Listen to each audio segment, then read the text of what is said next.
They say a fated mate bond is the rarest gift the moon ever gives. One soul split into two bodies, destined to strengthen each other. But what happens when the alpha who carries half your soul looks you in the eye in front of every elder, every warrior, every witness your pack has ever known, and chooses someone else? What happens when the woman built to stand beside an empire is publicly stripped of everything, blamed for crimes she never touched, and sent out into the cold with nothing but the clothes on her back? Stay until the very end, because this story isn't about a woman who breaks. Drop your city in the comments. I want to know where my pack is watching from. And let's begin. Bam. The torches along the ceremonial ring had been burning since dusk. There were 47 of them.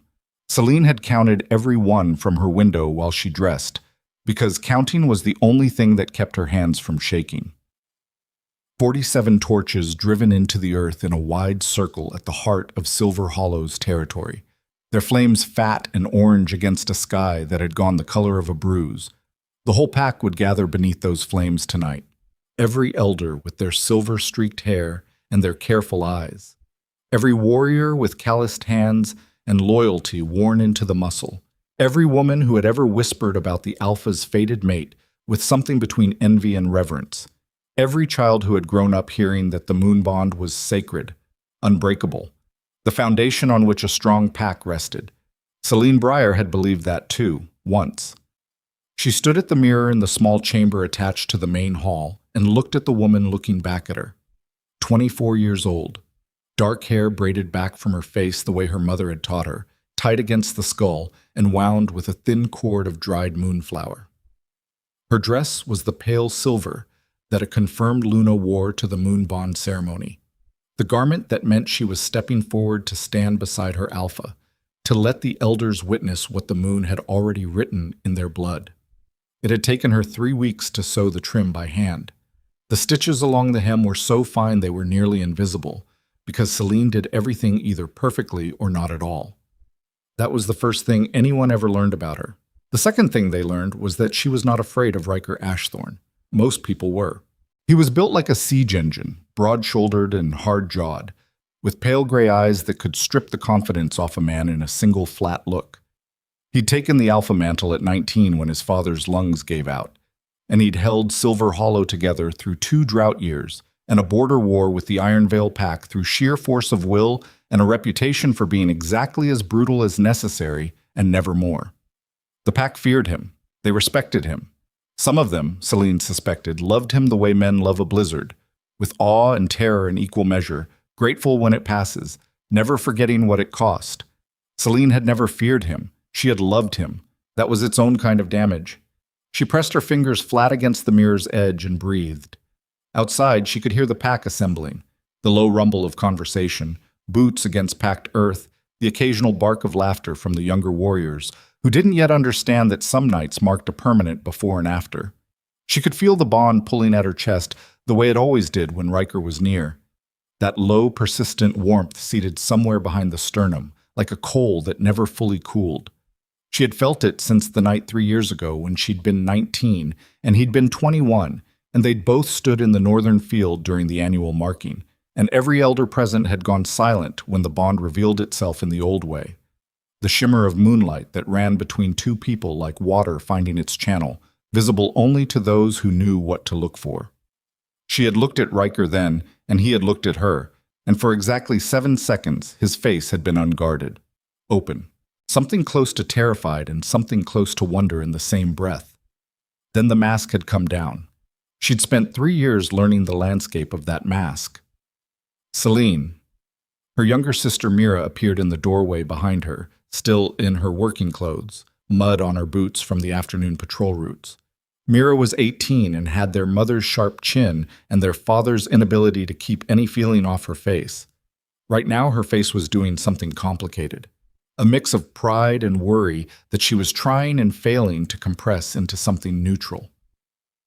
"They're calling people in. I heard." "You look—" Mira stopped, looked at her the way people look at something they're not sure is safe to touch. "You look like you already know something." Selene let go of the mirror's edge. "I know everything I need to know." "That's not the same thing." No, Selene agreed. It's not. She walked past her sister and out into the hall without another word, because she had learned a long time ago that naming a fear out loud gave it weight, and there were some weights she refused to carry into a ceremony. The ceremonial ring smelled like pine resin and smoke. Selene walked through the crowd with her shoulders square and her chin level, and felt eyes move over her the way they always did.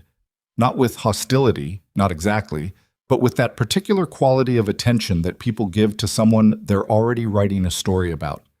She was the fated mate. She was the Luna to be. She was the woman who would stand beside the Alpha, who had held Silver Hollow together through the hard years. And whether the pack loved her, or merely tolerated her, or secretly resented her, made no difference tonight, because tonight the elders would witness the bond, and it would be official, and that would be that. Elder Thane caught her eye from across the circle and gave her a short nod. He was the oldest of the 5 elders, somewhere past 70, with a face like weathered stone, and a reputation for honesty so blunt it occasionally bordered on cruelty. The fact that he was nodding at her now should have been reassuring. It wasn't. Because Elder Thane's face, beneath that nod, was doing something she had never seen it do in all the years she'd known him. It looked sorry. Selene filed the observation away somewhere cold and internal and kept walking. She took her place at the eastern edge of the circle, which was where the fated mate stood according to the old rites. The torches threw heat against her left cheek. Around her the pack settled into the concentric rings of standing witnesses. Warriors at the outer edge, families in the middle, elders forming the innermost ring just outside the cleared ground where the ceremony would take place. 500 people, more or less, breathing and shuffling and carrying the low electrical charge of collective expectation. Riker arrived from the northern approach. She felt him before she saw him, that coal behind her sternum flaring with proximity, the bond responding automatically the way a compass responds to magnetic north, indifferent to whether you want it to or not. He walked into the circle with 4 of his senior warriors flanking him, and the crowd's noise dropped in that involuntary way it always did when he entered a space. He was dressed in the Alpha's formal black, the ashthorn crest embroidered in gray at his left shoulder. He looked like the kind of man who made kingdoms. He looked like the kind of man wars were fought over. He did not look at her. That was the first thing. Selene told herself it meant nothing. He would look at her when the rite began. He was focused. He was composed. This was what Alpha composure looked like from the outside. Contained, directed, zeroed in. She knew this about him. Elder Thane stepped to the center of the circle and raised one hand for silence. He got it instantly. Silver Hollow. His voice carried the particular authority of a man who had never once in his life needed to raise it to be heard. We gather under the open sky to witness what the moon has marked, to see the bond declared before the pack, to name our Luna and bring the Ashthorn line forward into its next generation. He paused. Alpha Riker, step forward. Riker stepped to the center. The torchlight caught the planes of his face, the jaw set hard, the gray eyes moving across the crowd with the flat efficiency of a man doing reconnaissance. He was scanning the circle. Selene watched him do it.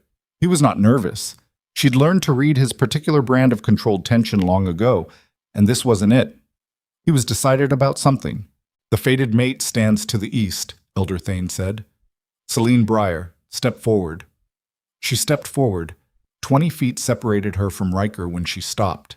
She could see his face clearly now, could feel the bond stretched taut between them like a wire under load. His eyes found her, held her. She had been prepared for many things in that look. Reluctance, complexity, the particular conflict of a man who did not like what the moon had chosen for him, but understood the weight of it. She was not prepared for nothing. His face was empty, not composed, not contained, empty in the way a room is empty when everything has been removed from it deliberately. Before the witness circle, Elder Thane continued, his voice steady as stone, the Alpha may confirm the bond or... I have something to say. Riker's voice came out flat and final, the voice he used when he was closing a conversation. Before the rite proceeds. A ripple moved through the crowd. Elder Thane's jaw tightened almost imperceptibly. Alpha. I won't be confirming the bond tonight. The silence that fell was the kind that has weight to it. Physical weight, pressing against the eardrums, pressing against the chest. Selene heard it descend and stood inside it and did not move and did not speak because her body had, in that moment, made the survival calculation that stillness was the only form of dignity available to her. Someone in the crowd made a sound, a low, involuntary noise, something between a gasp and a word that never finished forming. Riker did not look away from the middle distance. He was not looking at her. He was addressing the circle, addressing the elders, addressing the pack as a collective entity, and in doing so he was making her invisible with extraordinary efficiency. "Silver Hollow needs strength right now," he said. "We need alliances that are strategic. We need a Luna whose connections can advance the pack's standing, not just fulfill an old obligation." He paused. "The bond is a mark. It is not a command." Elder Thane's voice, when it came, was very quiet. "Riker, I've made my decision." Riker's jaw shifted. "Vivian Cross will stand as my Luna." The name landed in the circle like a stone into water, ripples going out and out. Vivian Cross was the daughter of Councilman Aldrich Cross, the most politically ambitious man in Silver Hollow's outer territories, a man who had spent a decade and a half cultivating alliances with 3 neighboring packs through deal-making that was rarely quite as clean as it appeared on the surface. Vivian was 26, dark-haired and immaculate, and she had been circling Riker's orbit for 2 years with the patient precision of a woman who knew exactly what she wanted and had calculated every angle of approach. She stepped into the circle from the western edge. She had dressed for it. Of course she had. She was wearing ashthorn gray, the Luna's color, and she moved with the self-possessed ease of someone who had already rehearsed this moment many times in private. She stopped beside Riker, and Riker placed one hand briefly at the small of her back, and it was such a small gesture, and it hit Selene somewhere beneath language, in the part of her that was older than thought and rawer than anything she'd ever been able to put words to. She stood at the eastern edge of the ceremonial ring in the dress she had sewn herself over 3 weeks, with her hair braided the way her mother had taught her, and she breathed. The coal behind her sternum was not warm anymore. It was doing something else. Something she had no name for, like a wound that hasn't yet begun to hurt because the body hasn't caught up to what happened. "This is unprecedented," Elder Thane said, and there was something hard in his voice now, something that was not quite anger, but was adjacent to it. "The moon bond is noted," Riker said, "and declined. You cannot simply—" "I'm the Alpha." His voice did not rise. It did not need to. "I've made my decision. It will stand." Elder Mora, the second eldest, a woman in her late 60s with gray-streaked hair and a reputation for fairness, stepped forward from the inner ring. Her eyes moved to Selene. Selene watched her look, watched the calculation behind it, and felt something cold settle in her stomach. "There are questions," Elder Mora said carefully, "that must be addressed before we can proceed with any alternative ceremony. Selene Briers standing in this pack is a matter I've already brought before the council," Riker said. Selene heard her own voice come out very level, steadier than she had any right to expect. "What matter?" Riker's eyes moved to her for the first time since he'd entered the circle. There was no warmth in them, no acknowledgement of the 3 years that lay between them, no recognition of the bond still physically present between their bodies, whether he wanted it or not. There was something that might have been calculated apology if it had tried slightly harder. "There are concerns," he said, "about missing supply records from the Eastern Cache, and falsified patrol logs from the last dry season." The words arrived clean and precise as a blade. Selene stared at him. "The discrepancies point to misuse of pack resources," he continued, and his voice was so even it was almost gentle, which was worse than cruelty would have been. "Over a period of approximately 14 months, the evidence has been reviewed by the council." "That is a lie." The words came out quiet, factual, completely without heat, because she was operating on the part of herself that did not shake, the part that had always been her most reliable resource. "I have never touched the supply records. I have never falsified anything." "Selene, do not say my name like you know me." Still quiet, still level. It cost her something she would not be able to count until later. "You know what you're doing. You know exactly what you're doing.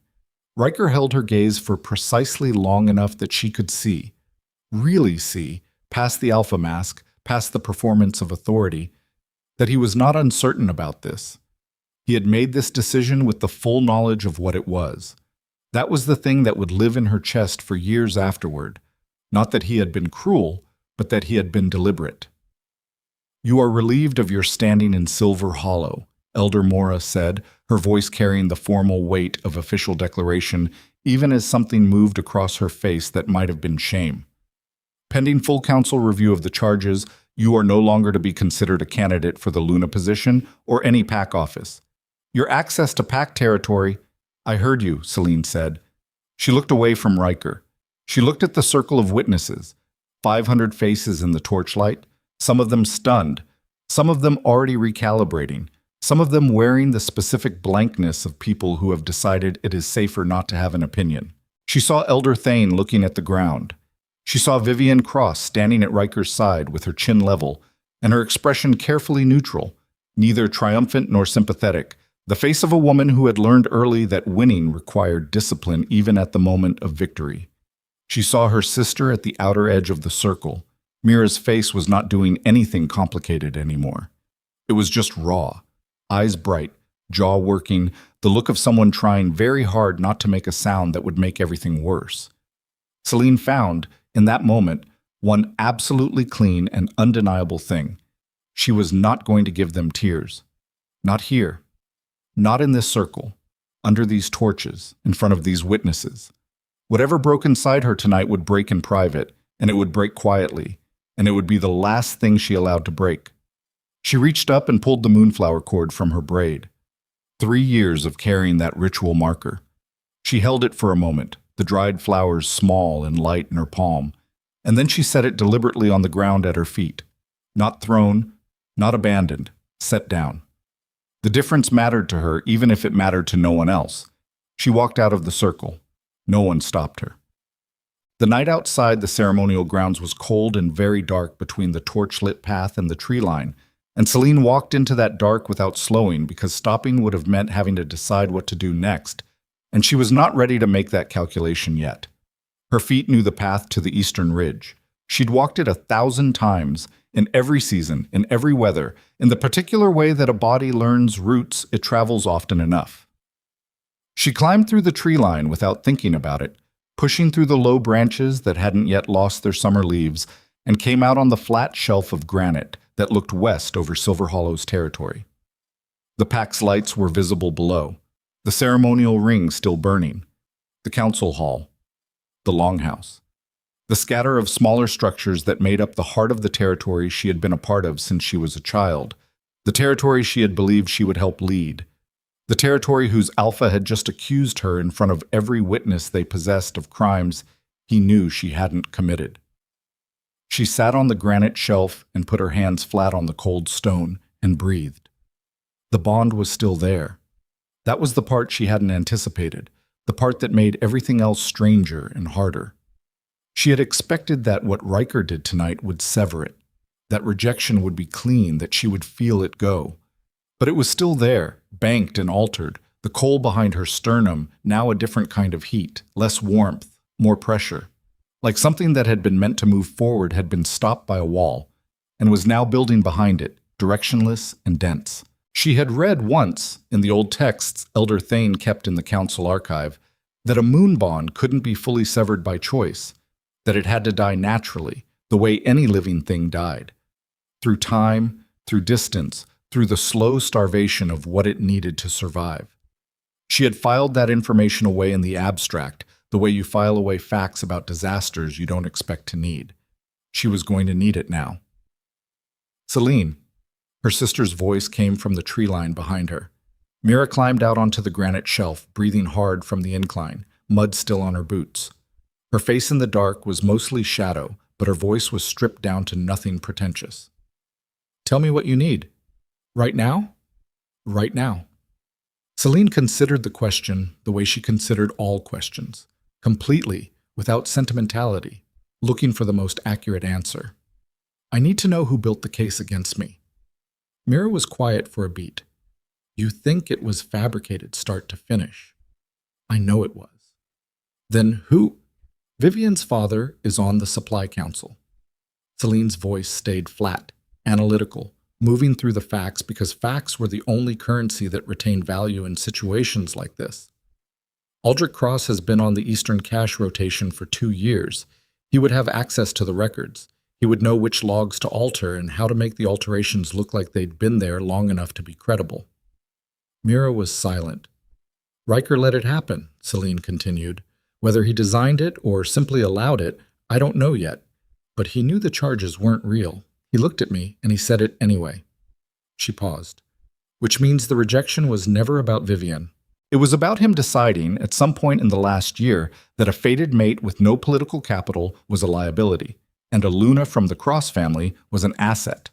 And the charges gave him a public justification that lets him keep both his reputation and his choice. He threw you away, Mira said. It wasn't a translation. It was a statement made out of something that sounded like barely controlled fury. He thought he did. Selene looked at the lights below. He's going to be wrong about that. What does that mean? Selene stood. Her legs were steady. Her hands were steady. The cold air came off the mountain and moved through her braided hair, and she felt it the same way she felt the bond still sitting behind her sternum. Not as comfort, not as cruelty, just as information. As the current state of things that she would now have to work with. It means I'm leaving, she said. Tonight. Before dawn. Before whatever comes next. Where? North, past the boundary markers. Mira stared at her. That's exile territory. The cold season starts in 3 weeks, Selene. Nobody survives out there without... Then I'll be the first nobody who does. She turned to look at her sister fully, taking her in. The sharp chin, the bright eyes, the fury and fear and love all running together in Mira's face without any of the composure Selene had spent years constructing. She loved her sister more in that moment than she had words for, which was saying something, because Selene was not generally short of words. You can't come with me. I didn't say, you were about to. Mira's jaw tightened. You can't do this alone. I'm going to have to learn how. Selene reached out and put one hand briefly on her sister's arm. Not a hug, not a collapse, just contact. Just a real thing between two real people before the distance started.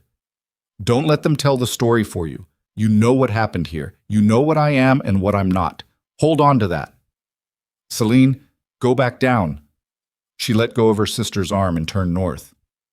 Tell no one which way I walked. Mira made a sound that wasn't quite a word. Selene didn't look back. Shut. She went to the small quarters she'd kept near the pack hall, and she moved through them without lighting a lamp, working in the dark with the practiced efficiency of someone who had always kept a mental inventory of every space she occupied. Traveling pack. Dried provisions. She'd kept 2 weeks' worth stored out of old habit, the habit of someone who'd grown up in a family that understood cold seasons arrived without warning. Flint. A good knife, not ceremonial. The heavy-bladed one she used for trail work. Her mother's map, water-stained and hand-drawn, covering the territory north to the mountain pass and beyond. Her warmest layer. Her second warmest layer. A change of clothes light enough not to add dead weight. She was out of the quarters in 11 minutes.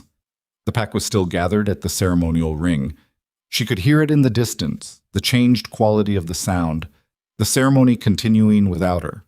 She wondered briefly what the elders were saying, whether Elder Thane's face still looked sorry, whether the pack was already redistributing their picture of events to fit the new reality the Alpha had declared. They would. People always did. Collective story was more powerful than individual truth and faster, too. She slipped through the eastern quarter of the settlement without being stopped, past the storehouses and the tanning racks and the dark windows of the family quarters, until she reached the boundary markers at the edge of Silver Hollow's claimed territory. The markers were carved stone posts, waist-high, set 30 feet apart in a line that ran north-south, as far as she could see in the dark. She knew every one of them. She had walked this borderline 40 times if she'd walked it once, in training, in patrol, in the ordinary maintenance of a pack's sense of where it ended and the world began. She stepped past the markers without slowing. The world past them was darker, not in any supernatural way, just in the way of unmaintained land, where the torchlight and habitation light of the settlement no longer reached, and the tree canopy thickened above a terrain that hadn't been cleared or managed. She had her flint, she had her lamp oil, she had her knife, and she had the map, and she had the particular kind of focus that comes when a person strips their life down to the next 12 hours and stops looking past that. She walked north. The temperature dropped steadily as the hours passed and the elevation gained.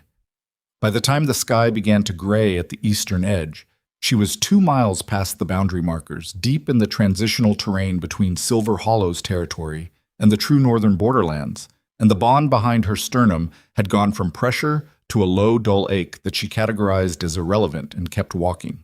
She stopped at a creek to drink and refill her water skin and to eat a handful of the dried provisions and to do the only honest accounting she allowed herself in those first hours. She had nothing. She had been accused of crimes she hadn't committed, stripped of her standing, rejected in front of her entire pack, and driven into exile territory with a pack on her back and 2 weeks of food. The man who had carried half her bond had chosen to weaponize the lie against her rather than simply let her go. She had nothing. Good. Nothing was a clean starting point. Nothing was a blank page. She had built things from nothing before, in smaller ways, and she had always built them right. And if the version she built this time had to be built in exile with no pack and no allies and no title, then it would be built exactly that way. She capped her water skin and stood. The gray light was spreading. The creek ran fast and cold over rounded stones. Somewhere ahead, the terrain would get harder. The cold season would hit sooner at altitude, and the borderlands had a reputation that was not entirely mythological. She knew it, had read every account of the northern reaches that existed in the council archive, had filed it all away with the same thoroughness she brought to everything. She knew the borderlands were dangerous. She also knew, from those same archived accounts, that they were not entirely empty. There had been references, scattered and never officially acknowledged in Silver Hollow, to a territory beyond the northern pass, a kingdom rather than a pack, operating under different laws and different structures, ruled by someone the accounts referred to only obliquely in the careful language of people writing about a power they didn't fully understand. King Kalen Draven. Selene had thought of him as a rumor, the way children think of the dark beyond the torchlight, a name attached to a northern legend that sensible Silver Hollow citizens had no reason to test. She adjusted the straps of her pack and turned her face toward the pass. She had been many things in her life. Sensible was not the one she was going to carry forward. She was 4 days north of the boundary markers when the cold became serious. Not the cold of the first night, which had been uncomfortable and manageable. This cold had teeth. It came in off the mountain faces after midday with a wet edge that worked through her outer layer and found the gaps between joints, and she felt it in her fingers first. The particular stiffening that, left unchecked, became something worse. She kept moving because movement was the only answer, and she kept her mental inventory tight because loose thinking in cold territory was how people sat down to rest and didn't get back up. She was doing all right. She was tired, genuinely tired in a way that sat in the bones rather than the muscles, but she was eating on schedule and sleeping in short intervals in the most sheltered positions she could find, and making progress north by northeast toward the pass. She had seen no one since leaving Silver Hollow. On the 4th day she found the tracks. They were large, larger than any Silver Hollow wolf she'd ever encountered, the shifted form's paw prints deep pressed into the soft ground near a game trail. The gait pattern of something that had been moving fast and then slowed, as if it had caught a scent and changed behavior.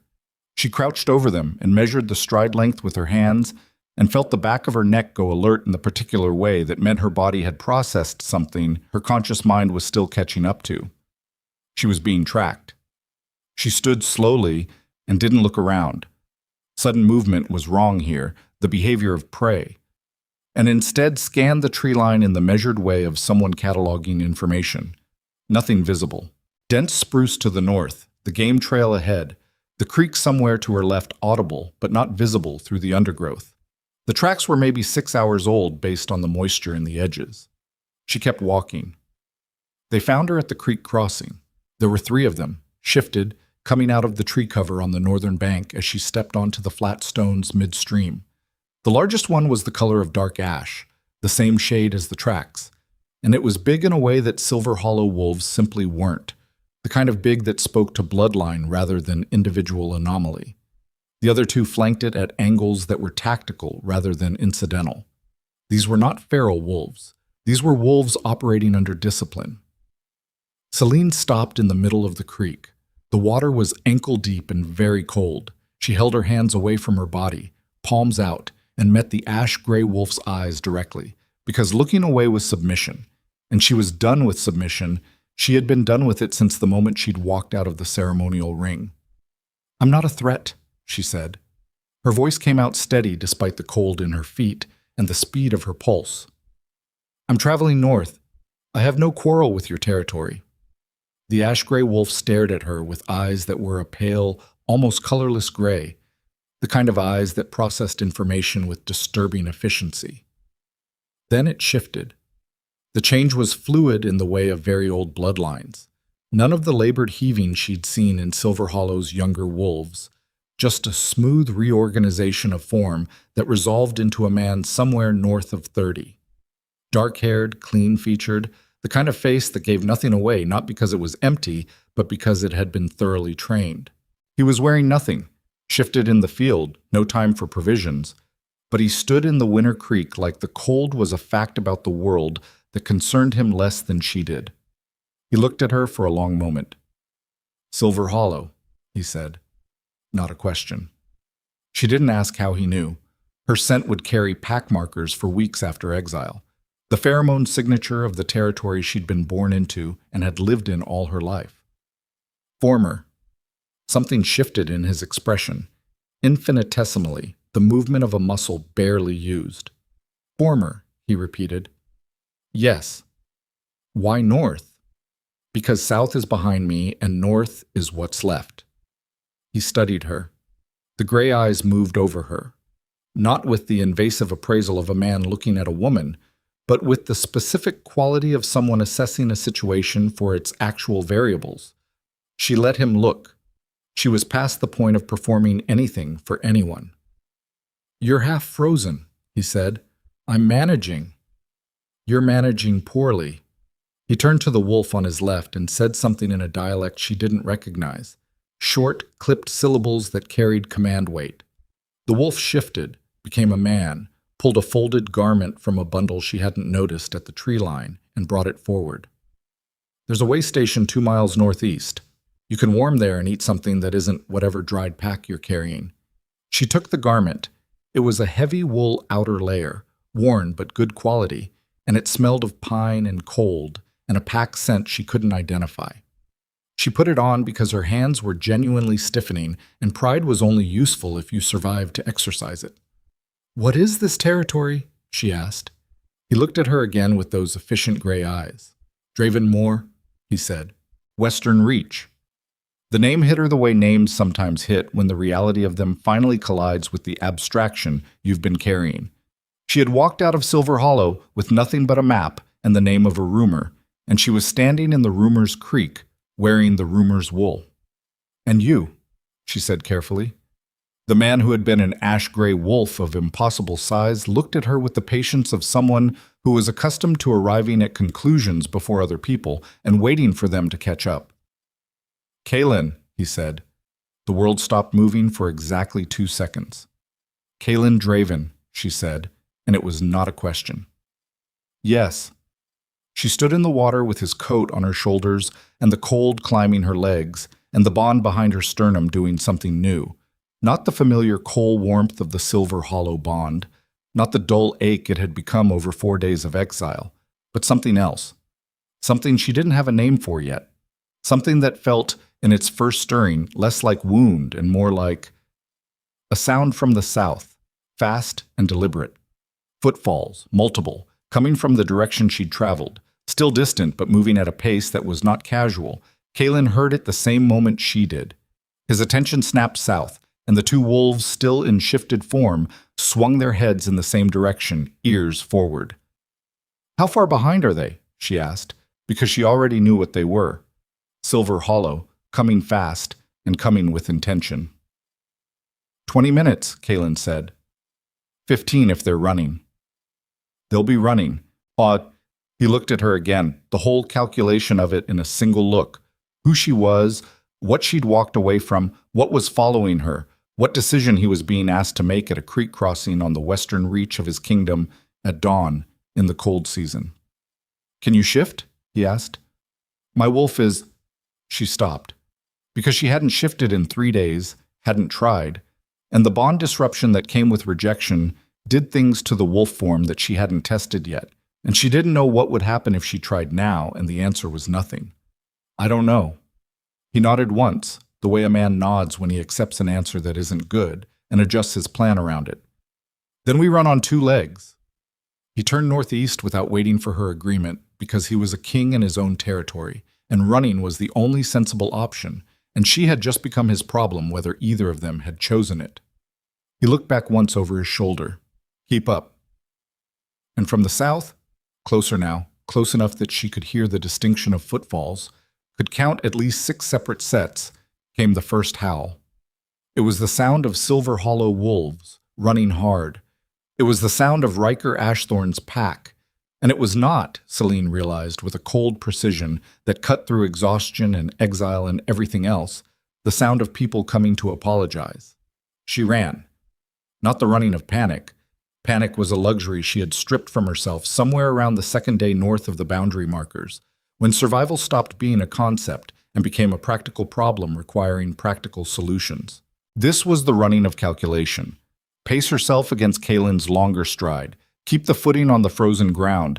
Don't waste breath on anything that wasn't forward motion. Kalen ran like a man who owned the terrain he was crossing, which he did. He moved through the spruce stands without breaking stride, picking lines through the undergrowth that weren't obvious until you were already in them. And she matched him as well as she could on legs that had been walking for 4 days on inadequate rest. His 2 wolves flanked wide on either side, still shifted, ghosts in the tree cover. Behind her, the howling was closer. Not 1 voice now, 3 at least, maybe 4, the kind of coordinated call pattern that Silver Hollow's chase teams used when they had a trail and wanted to tighten the net. She'd helped design those patterns 2 years ago, sitting at the council table with Riker's senior warriors and working through the pack's tracking protocols with the same methodical care she'd brought to everything. She knew exactly what it meant when the calls went to 3 voices and the intervals shortened. They were close enough to see her scent trail clearly. They were running hard. How far to the way station? She called, just loud enough to carry to Kalen ahead of her. 1 mile. He didn't look back. Less if we take the ridgeline. The ridgeline will put us in the open. Yes, they'll see us. They'll smell us regardless. He cut left, angling up a steep slope between 2 granite faces, and she felt the incline hit her thighs like a fist. The ridge is faster. She didn't argue because he was right, and she had enough self-discipline left not to spend energy on arguments she'd already lost. The ridgeline opened above the spruce canopy like a spine of pale rock running northeast, and the morning sky above it was gray and flat and enormous. And yes, she could see the way station, a low stone structure built into the lee of a larger rock formation, maybe 600 yards ahead.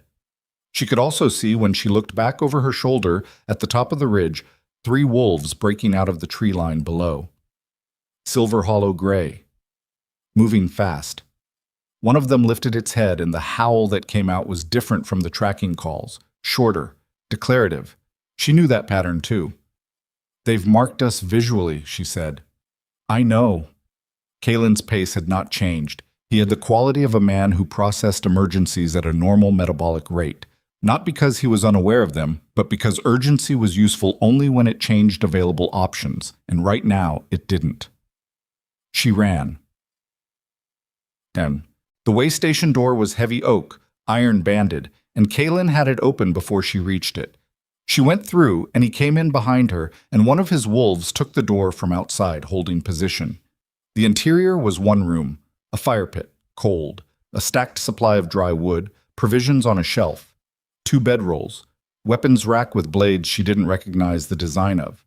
She turned and put her back to the wall beside the door and controlled her breathing the way she'd been trained. In 4 counts, out 4 counts.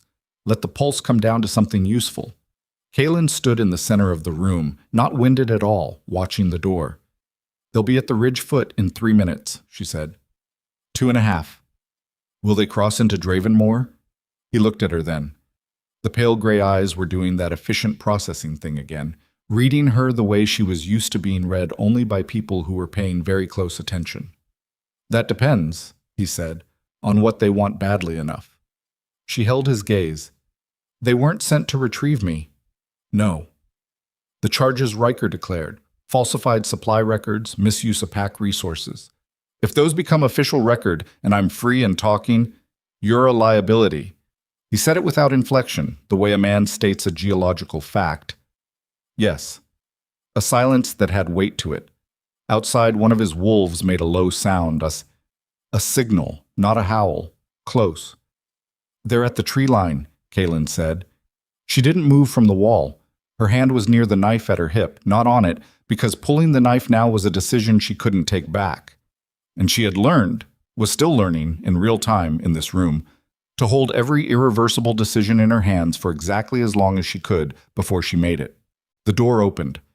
The silver hollow wolf who stepped through was in human form, which meant he was making a show of restraint, which meant he'd been instructed to. She recognized him, Davin Cole, 28, one of Riker's senior trackers, a man whose loyalty was absolute and whose intelligence was exactly sufficient for the work he was given and no further. He had a pack mark on his left forearm that she had seen 100 times at council meetings. He had the particular expression of a man carrying a message he didn't fully understand. He saw Selene first, then he saw Kaylin.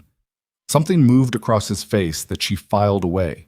A recalibration, a split-second reassessment that his training was trying to override. He'd known Kaylin was in this territory, she realized. He'd been briefed. He just hadn't expected to find them together in a room. Selene Breyer, Davin said, his voice carrying the formal weight of official address. By order of Alpha Riker Ashthorn, Silver Hollow Pack, you're in Dravenmoor, Kaylin said. His voice was very quiet. You crossed the border markers. Davin's eyes moved to him. This is pack business, sir. We have no quarrel with Dravenmoors. You crossed the border markers, Kaylin said again, in exactly the same tone, and Selene watched Davin's sentence stop in his throat because the tone was the kind that communicated, without any additional emphasis, that the conversation had just been redirected and there was nothing to do but follow. Davin recalibrated again. We need to retrieve our packmate. Former packmate. Selene heard her own voice come out clean and flat. By the Alpha's own public declaration. I was stripped of standing and exiled, which makes me no longer your packmate and no longer your business, Davin. The charges are fabricated. We both know that. Your Alpha knows that. She kept her breathing level, kept her hands still.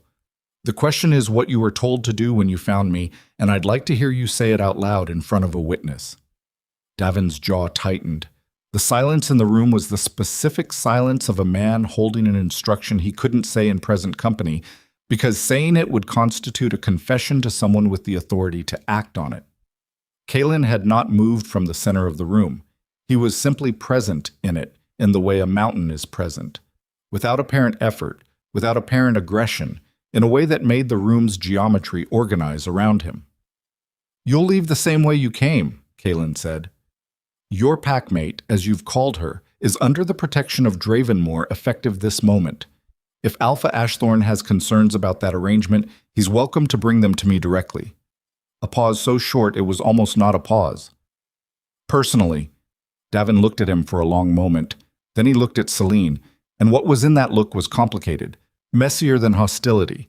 The look of a man who had been given a job that he was now understanding he'd never been fully briefed on, and who was going to have to go back and report that it hadn't worked, and who already knew what that conversation was going to feel like. He left. The door closed. Kaylin turned to the fire pit, crouched, and began building a fire with the economical movements of someone who had done it 10,000 times. Selene stayed against the wall until she heard the wolves' tracks retreating through the snow outside. Then she let out the breath she'd been holding in careful increments. Thank you, she said. Don't. He didn't look up from the kindling. I didn't do it for you. I did it because Silver Hollow trackers on my western reach without notification is a territorial problem I'd have had to address regardless. He struck the flint once, twice, and the kindling caught. You just happened to be the reason they were here. She studied his profile in the growing firelight. That's a convenient distinction. It's an accurate one. You said I was under Dravenmore's protection. Yes. You didn't ask me. Now he looked up. The gray eyes found her and held. Do you not want it? She held his gaze. The fire was beginning to push heat into the room, and she felt it on her face and hands and legs and registered it as the first real warmth she'd felt in 4 days, which was something she allowed herself to note without making it into anything larger than it was. I don't know what it costs yet, she said. Something moved in his face that might, in a different light, have been the beginning of respect. Smart answer. What does it cost? He stood. Nothing yet. You're a woman traveling north who crossed into my territory and was followed by armed trackers. The protection is situational. He looked at her steadily. What it becomes after today depends on who you turn out to be. She didn't respond immediately because the statement was direct enough to deserve a direct answer, and she was still taking accurate inventory of what she actually had to work with. She was sitting in a way station in an unknown king's territory with 4 days of mud and cold on her, nothing to her name, a fabricated criminal record, and a bond behind her sternum that had been severed and wasn't quite gone and hurt in a way she was managing but couldn't pretend she wasn't managing. I'm someone who was publicly destroyed by a man who was afraid of what I might have become beside him, she said. And I'm someone who is going to build something with whatever is left. That's who I am right now. Whether it amounts to something worth protecting, you'll have to wait and see. Kaelin looked at her for a long moment. Eat something, he said. Then sleep. My healers will look at your hands. The cold has gotten into the joints. He turned toward the door. We'll talk in the morning. About what? He paused with one hand on the door. About why a woman with your capability was buried inside a mid-tier pack for 3 years instead of somewhere she could actually use it. He glanced back. I've been watching Silver Hollow's council decisions for 2 years. I know your work. The Northern Trade Protocols, the revised territorial boundaries that held through the drought. Those were yours. She said nothing. Riker took credit for all of it, Kaelin said. It wasn't a question. She held his gaze. He was the alpha. Was. He opened the door and the cold came in. Sleep, Selene Breyer. He walked out and left her with the fire. Mashat.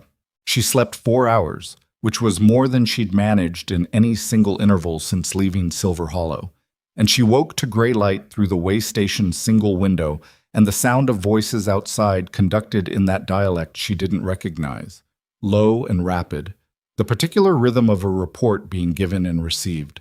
She lay still for a moment and took inventory. Hands, stiff but functional, the cold damage not yet permanent. Legs, sore in the deep muscle way that rest helped but didn't cure. Hunger. Manageable. The bond. Still there, still aching in that altered way. But she had been carrying it for 4 days now, and she was developing a relationship with the ache, the way you develop a relationship with any persistent discomfort. Not fond of it, not broken by it, simply oriented around it. She ate from the provisions shelf, drank water, and was at the door when it opened. The man who entered was not Kaelin.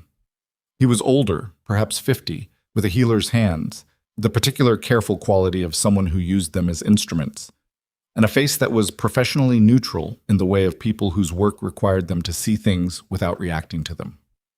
Lord Kaelin sent me, he said, to look at your hands. I heard. She sat back down by the fire and held them out. He examined them with thoroughness and without conversation, which she appreciated. The verdict was what she'd suspected: cold damage in the small joints, not severe, treatable with the right compresses, and a few days of warmth. You walked 4 days in that?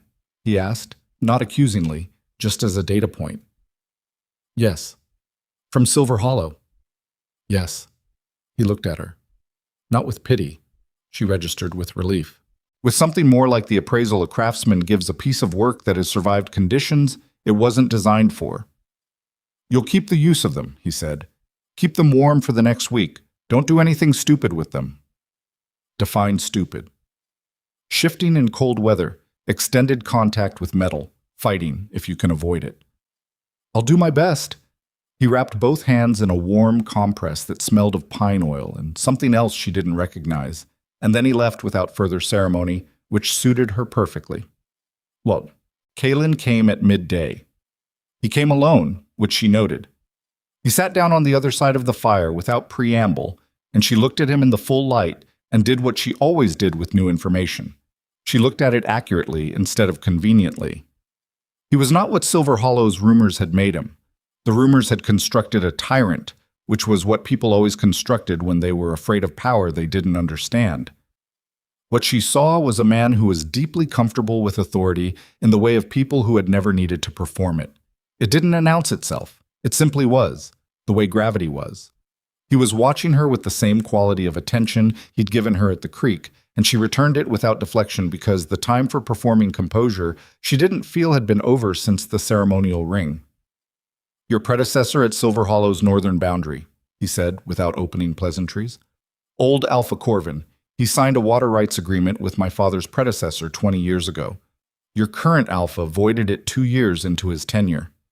Riker voided it because Councilman Cross told him the terms were unfavorable. The terms were favorable. They were favorable to both parties. Cross voided them because he had a competing arrangement with the Iron Veil Pack that required Silver Hollow's northern water to stay unallocated. She absorbed this.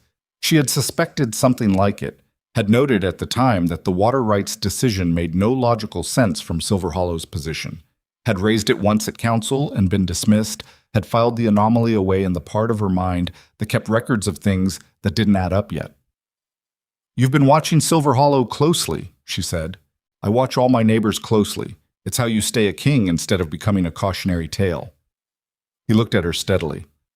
"Cross has been working toward a consolidation arrangement with Iron Veil for 3 years. He needed Silver Hollow's Alpha in a position of dependency, which meant isolating him from competent counsel, which meant removing anyone in the pack who might see what he was doing." Something cold and clarifying moved through her. "The charges," she said, "were built over 14 months, Kalen said, which means they started construction before Riker made his decision at the ceremony. The ceremony was the delivery mechanism. The groundwork was laid long before." She looked at the fire. The full architecture of it assembled itself in her mind with the horrible efficiency of something that had always been true and was only now visible. Aldrich Cross hadn't reacted to her existence. He had targeted it. He had identified her as the variable that could disrupt his consolidation plan, spent over a year building the tools to remove her, and used Riker's ambition and his own daughter's proximity as the mechanism of delivery. Riker hadn't been the architect. He'd been the instrument. And the distinction mattered. Not because it excused him, it didn't. The choice had still been his and he had made it, but because it changed the shape of what had actually happened. She had not been destroyed by a man who feared her. She had been strategically removed by a man who understood exactly what she was worth and wanted to make certain she was never in a position to use it.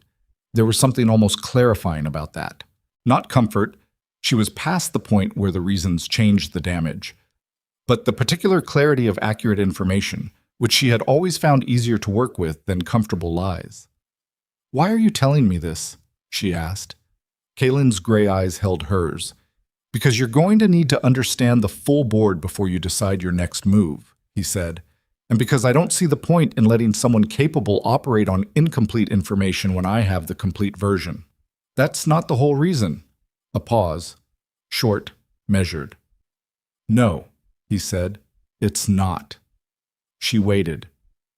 "Silver Hollow is going to collapse," he said, with the flat certainty of a man reading weather from cloud patterns.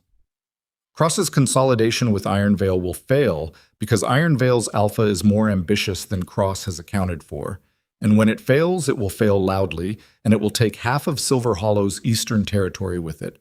Riker doesn't have the political architecture to survive that without the kind of council he just publicly destroyed." He paused. "My eastern border shares territory with Silver Hollow's western reach. A destabilized pack on my border is a security problem. So you need Silver Hollow stable. I need the region stable. And you think I can help with that?" "I think," he said carefully, "that you're the most capable political mind to come out of Silver Hollow, in 20 years, that you've spent 3 years doing work that was credited to someone else, and that you are currently sitting in my way station with nothing except what you were carrying when you walked away. His jaw tightened slightly, fractionally. I think that is an obscene waste, and I think the people responsible for it are going to find out what it costs to make that kind of mistake. The fire popped. Outside, wind moved through the spruce canopy. Selene looked at this man, this king in his own borderland, who had found her in a creek and run with her and given her his coat and told Riker's tracker to go home in the tone of someone closing a door that would not be reopened, and she felt something she hadn't felt in 4 days. Not warmth, not safety. Nothing as fragile as that. Something more like the sensation of ground under her feet after a long time in water. "You're offering me a position," she said. "I'm offering you Dravenmore." The words landed with a weight she hadn't anticipated. "That's not a small offer," she said. "No," he agreed. "It isn't. I don't know your people. I don't know your laws, your protocols, your territorial structure. I have a fabricated criminal record in my home pack and no formal standing anywhere." "I know." "You're a king offering a seat beside him to a woman he met in a creek 4 hours ago." "I'm a king," he said, "who has been watching your work for 2 years from across a border, and who met you in a creek this morning and watched you negotiate with an armed tracker on 4 days no sleep with cold damage in both hands and come out of it with the encounter completely controlled." Something moved in his face. Not quite a smile, something more considered than that. "I've made alliances on less information than that." She was quiet. The bond behind her sternum, the Silver Hollow bond, the Riker bond, the thing she was still carrying and managing and working around, did something in that moment she didn't expect. It didn't flare. It didn't ache. It went very still, the way a wound goes still when it's finally been given what it needs to start deciding whether to close. She breathed. She thought of the ceremonial ring, the 47 torches, the moonflower cord on the ground, Riker's empty face, Vivienne Cross stepping in from the western edge in ashthorn gray. She thought of Elder Thane looking at the ground. She thought of Mira's face at the outer ring, the raw, undefended look of someone watching something that couldn't be undone. She thought of Aldrich Cross building his case against her over 14 months while she sat in council meetings and made competent decisions that were credited to other people, and the extraordinary, almost admirable patience of a man who understood that removing the right variable at the right moment was more powerful than any direct confrontation. She had been removed. She was sitting in a way station in the northern borderlands, and a king she had never met this morning was looking at her across a fire and telling her Dravenmore was on the table, and every instinct she had was running the calculation at full speed. What this cost, what it meant, what came after. She looked at Kaelin Draven. "I'll need to understand the full territorial structure," she said. "Your council composition, your alliance network, your current outstanding disputes." She kept her voice level. "And I'll need to know everything you know about the Cross-Iron Veil arrangement, because if that's going to destabilize the region, then we need to be ahead of it before it moves." Something shifted in Kaelin's face. Settled. "That will take several days," he said. "Then we should start today." He looked at her for a long moment. Then he stood, moved to the door, and opened it. "Morden," he called, and the older warrior appeared immediately. "Right ahead to the main hall. Tell them to prepare the Eastern Council chamber." He paused. "And the guest quarters in the northern wing." He looked back at Selene. She was already standing. But from the south, from the direction of Silver Hollow, from the direction of everything she had walked away from, a rider's horn sounded. Not the chase pattern, not the tracking call, the formal summons horn, the one that meant an alpha was requesting direct address. Riker's call. Not to Retriever, to speak to the king who was standing in her doorway. Kaelin's jaw set. He looked at her, and in his gray eyes she saw, for the first time, something sharp enough to call anger. "He's coming himself," Kaelin said, very quietly. Selene felt the bond behind her sternum go from stillness to something electric and wrong. The sensation of a scar being pressed, not opened, not anymore, but reminding her it was there. "He can't take her back," Kaelin said, and it wasn't addressed to her, it was addressed to Morden, and it was said in the flat voice of a man closing a territorial matter. Send word back to Silver Hollow. Alpha Ashthorn will be received at the border gate and no further. He turned to Selene. Whatever conversation you and Riker Ashthorn have left unfinished, he said, it ends here, on Dravenmoor ground, with me present. Selene looked at the door. The horn sounded again. Riker was coming, and this time she would not be standing alone. The border gate of Dravenmoor was not a gate in the architectural sense. No iron, no portcullis, no wall. It was a line of standing stones, each one waist-high and ancient, set at 40-foot intervals across the approach road from the south. The stones had no inscription. They needed none. Every pack within 300 miles understood what they meant. Here is where my territory begins, and here is where your authority ends. Riker Ashthorn stopped his horse at the first stone. Selene stood 20 feet behind Kalen and watched him arrive. He had brought 6 warriors. Not a war party, but not a courtesy escort either. The number said, I am serious, I am prepared, I am not here to be dismissed. He was dressed for travel, not for ceremony, which meant he had ridden hard and hadn't stopped to consider optics. His gray eyes moved across the borderline, crossed to Kalen standing at the center of the road, and then found her. She made herself hold still. The bond did what it always did with proximity. That recognition reflex, the old pull, the thing that had no regard for what she wanted it to do. She had stopped fighting it 3 days ago because fighting it cost energy she needed for other things, and she had started simply treating it as information she didn't have to act on. He looked older than she remembered, not in the lines of his face, it had only been 8 days, but in the set of him, the particular way a man's body shows the weight he's been carrying when he stops moving long enough to be seen. There were hollows under his eyes. His jaw was tight in the way it got when he was running on something grimmer than confidence. Kalen spoke first. Alpha Ashthorn, you've entered Dravenmoor's approach road. State your business. Riker's eyes moved from Selene back to Kalen. I'm here for a conversation. You could have sent a rider. I could have. He didn't elaborate. His voice was flat and controlled the way it always was in situations he was managing, but underneath the control there was a register she hadn't heard from him before. Something rougher. I didn't. Dismount, Kalen said. Leave your warriors at the stones. A pause. Brief. The kind that showed the work of swallowing something. Riker dismounted, handed his reins to the nearest warrior, and walked forward alone. Selene watched him cross the space between the stone line and where Kalen stood. Watched how he moved. The deliberate set of his shoulders, the way his hands were loose at his sides. The choice he was making with every step to appear non-threatening to a man in whose territory he had no standing. Riker Ashthorn, making himself small for anyone, was something she had never expected to witness. He stopped 6 feet from Kalen. I'd like to speak to Selene, he said. She's standing behind me, Kalen said. You're speaking to both of us. Something moved through Riker's jaw. He accepted it. He looked past Kalen's shoulder and found her eyes. You look well, he said. The words were so inadequate that she almost laughed. Not with humor, with the particular bleak recognition of a person watching someone use a tool that is completely wrong for the job at hand. Riker, she kept her voice even. Say what you came to say. He breathed in slowly. I know about Cross. The air between them changed.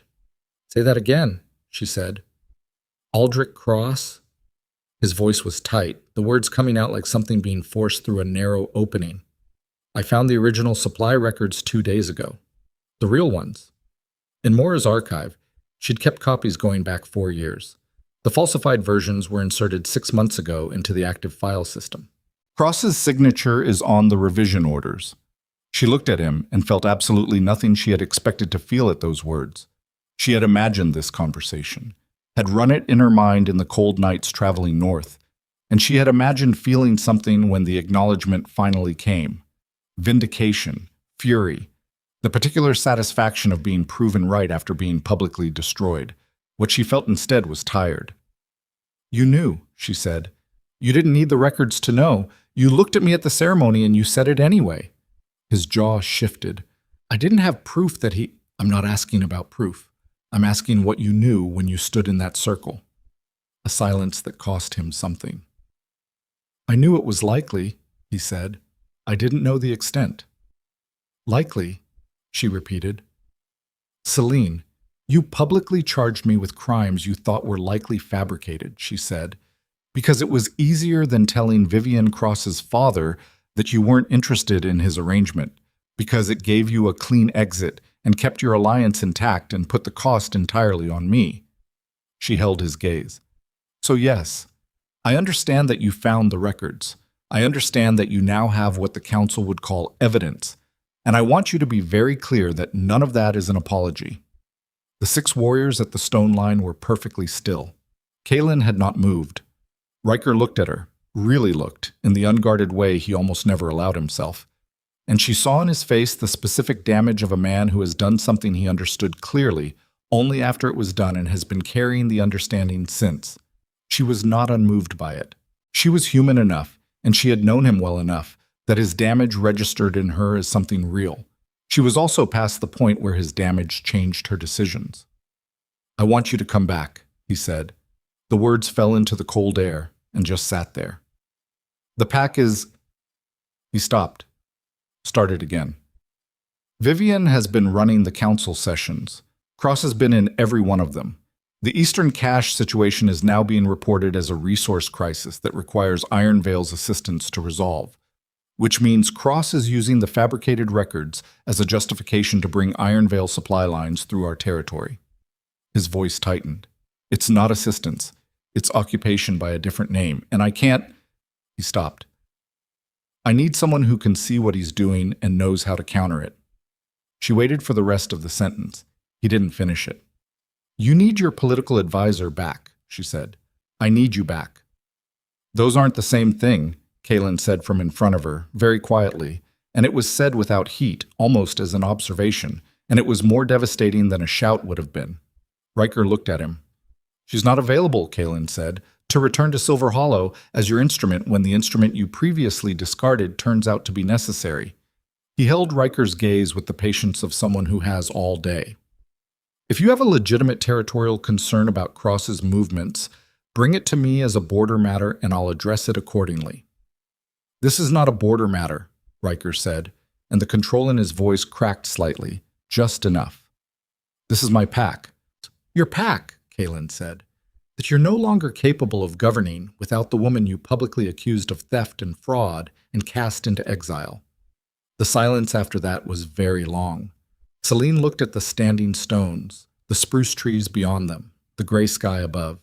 She thought of Elder Thane's face and Mira at the outer ring of the circle and the moonflower cord on the ground. She thought of 4 days in the northern cold and Kaelin running beside her through the dark and Davin Cole's face when he understood the conversation he was in. She thought of Aldrich Cross, 14 months, patient and systematic, dismantling her piece by piece from the inside. "Go home, Riker," she said. He looked at her. "I can't fix Silver Hollow from Silver Hollow," she said. "Not now, not the way things stand, and I won't go back to be useful to you. I didn't earn what happened to me by being useful to you, and I won't undo it by being useful to you again."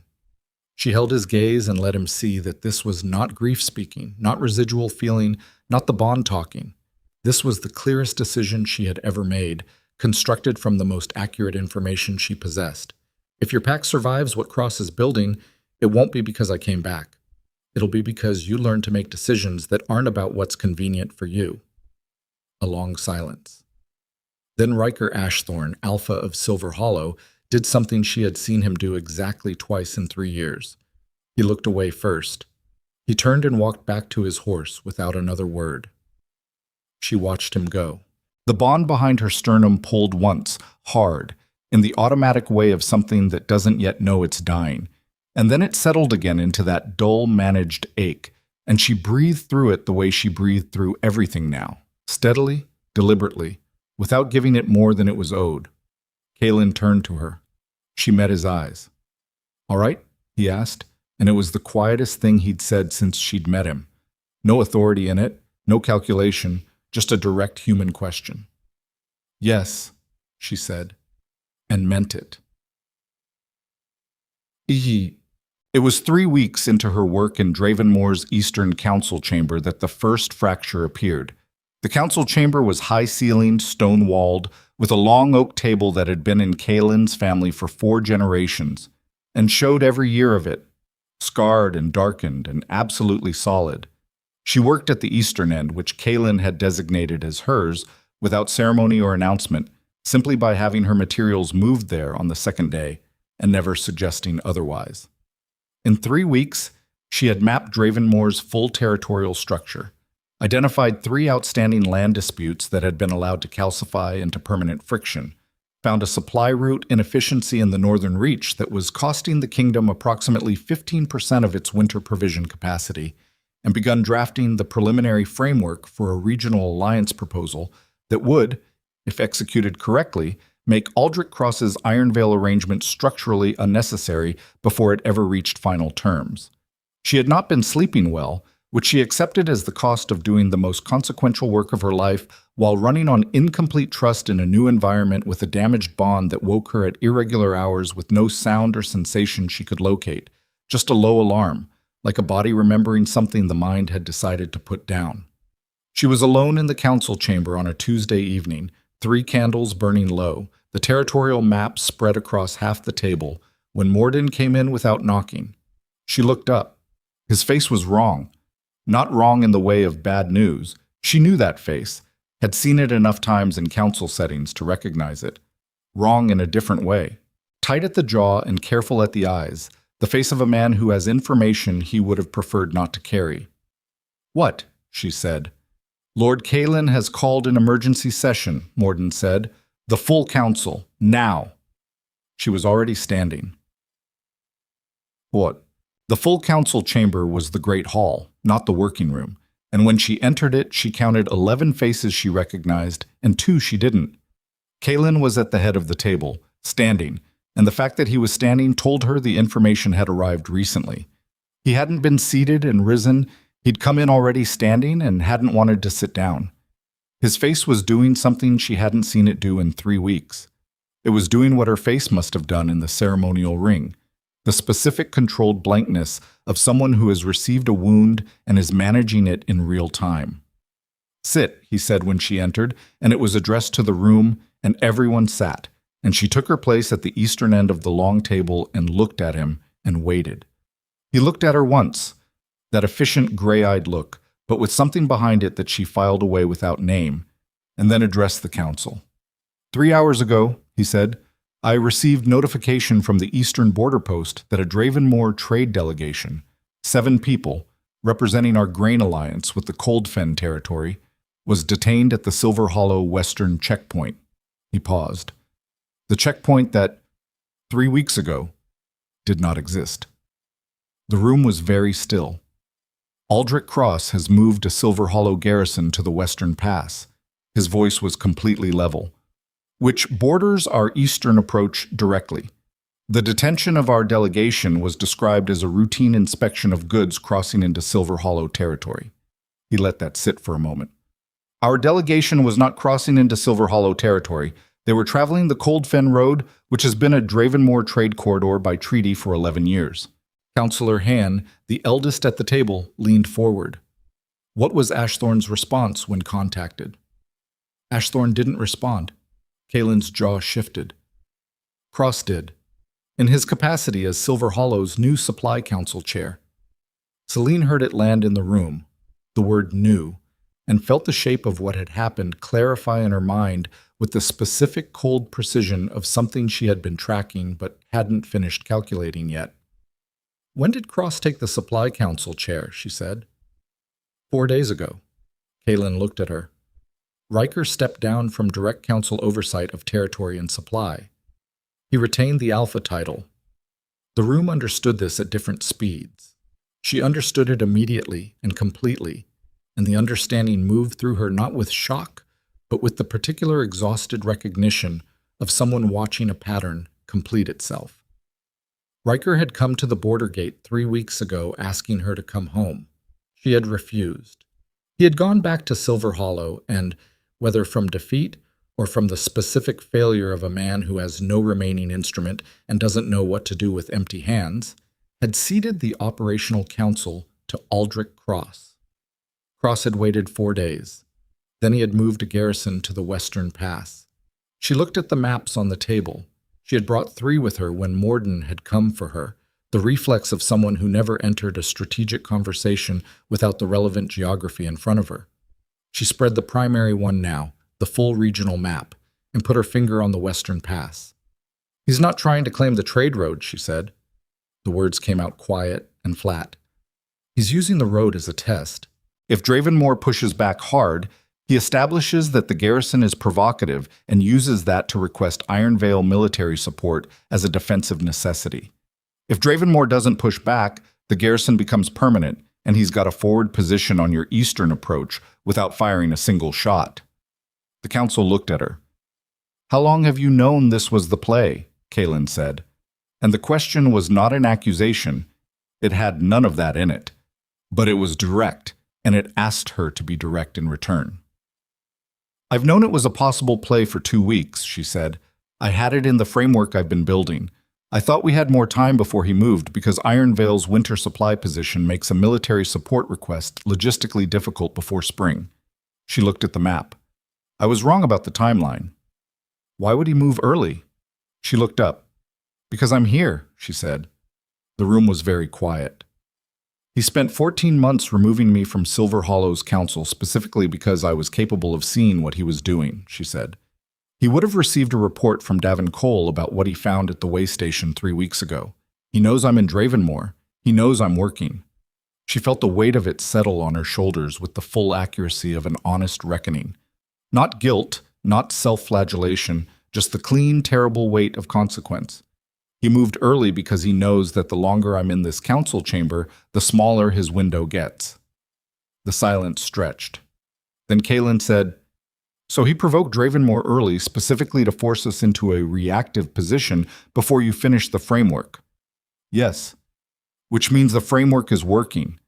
"The framework is working," she said, "and it won't matter if he can force us into the wrong response in the next 72 hours. Kaelin looked at her across the length of the table. In his gray eyes, she saw the calculation running. She had learned, in 3 weeks, to read him with a degree of accuracy she found both useful and slightly unsettling, the way it was always slightly unsettling to discover that a person was readable to you at a deep level. He was running the options. He was running them fast, and he was running them right, and he was going to arrive at the same conclusion she had already reached. She said it first because they didn't have time for courtesy. "You can't respond with force," she said. "That's the trap. You can't respond with diplomatic protest either, because Cross will delay the response indefinitely, and the garrison becomes entrenched in the delay." She looked at the map. "You have to make the garrison irrelevant before he can consolidate it." "How?" "The Cold Fen Alliance," she said. "The Grain Treaty. It runs through the Western Pass because that was the shortest route when it was established.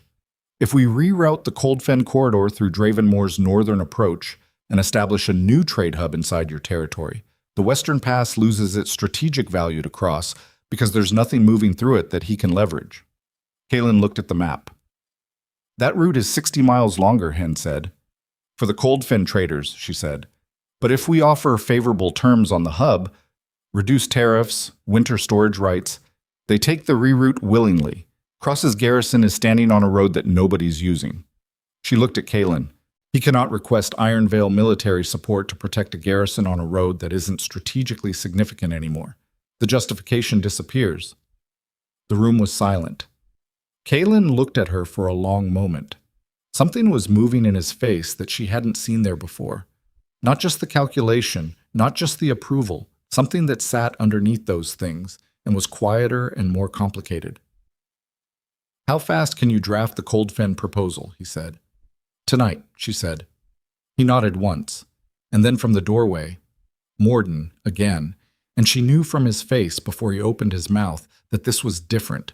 This was the secondary piece of information, the one he'd been holding because the sequence mattered. "My lord," Morden's voice was steady and very carefully so. "A rider from Silver Hollow arrived at the outer gate 10 minutes ago." He paused. "Carrying a message from Elder Mora." Kaelin's eyes stayed on Selene. "Read it," Kalen said. Morden unfolded the paper. His voice was flat and professional. Alpha Riker Ashthorne was removed from his title this morning by emergency council vote, 7-2, on grounds of political incompetence and breach of pact security. The vote was called by Councilman Aldrich Cross and upheld by the Senior Warrior Council. Vivian Cross has been confirmed as acting Luna with full council authority until a new Alpha is named. Elder Mora writes that she is informing Draven Moore of this development in her personal capacity, as she believes the regional implications require immediate. Selene stood up. The motion was so abrupt that the candle nearest her guttered. She put both hands flat on the map and breathed in once, sharply, and the room watched her, and nobody spoke. Riker was gone, not dead. She searched herself for the bond and found it still there, still present, its altered dull ache unchanged, which meant he was alive, but gone from power, stripped by the man he had led into his council, the man who had built a case out of 14 months of patience and a daughter positioned like a chess piece and a garrison on a trade road, and a supply chair acquired 4 days after the Alpha, who might have stopped him ceded operational authority. Cross had the pack. Cross had the Western Pass garrison. Cross had Vivian in the Luna seat. And somewhere in the wreckage of all that, Riker Ashthorne was alive and powerless, and had just become. She understood this with the grim accuracy of someone reading a board with no good moves left on it. Her problem.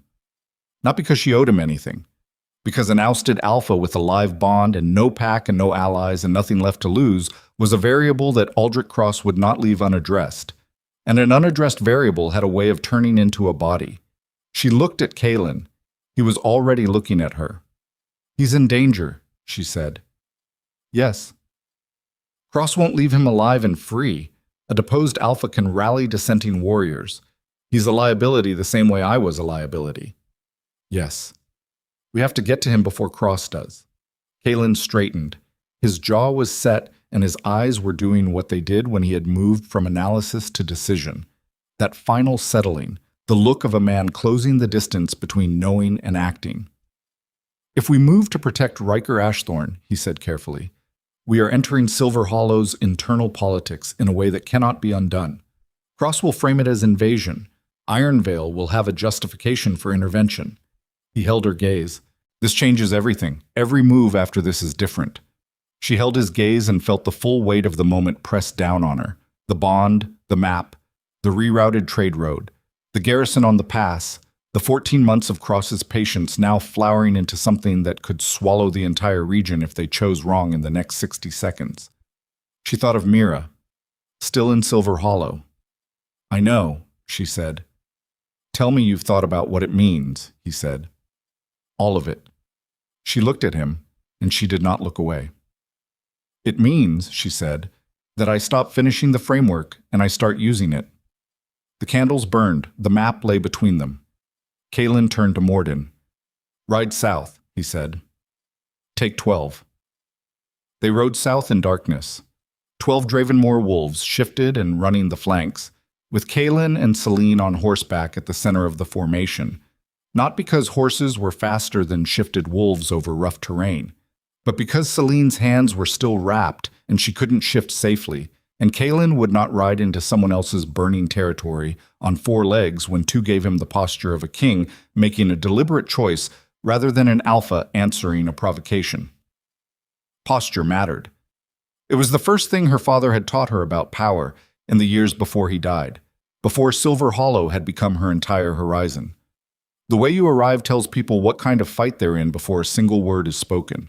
She rode hard and kept the map in her head and managed the bond the way she'd been managing it for weeks, as information, not instruction. It told her Riker was alive. It told her the distance between them was closing. It told her nothing about his condition beyond the bare biological fact of continued existence, which was the least comforting form of reassurance available.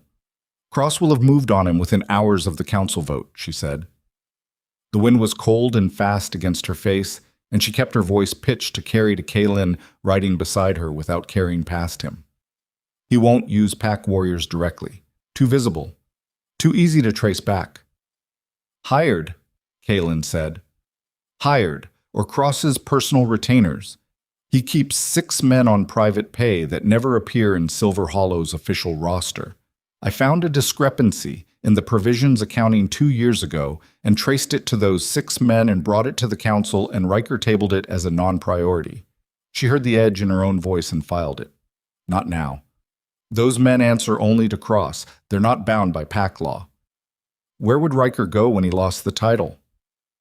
She had been thinking about this since the Great Hall. The Eastern Ridge Station, she said.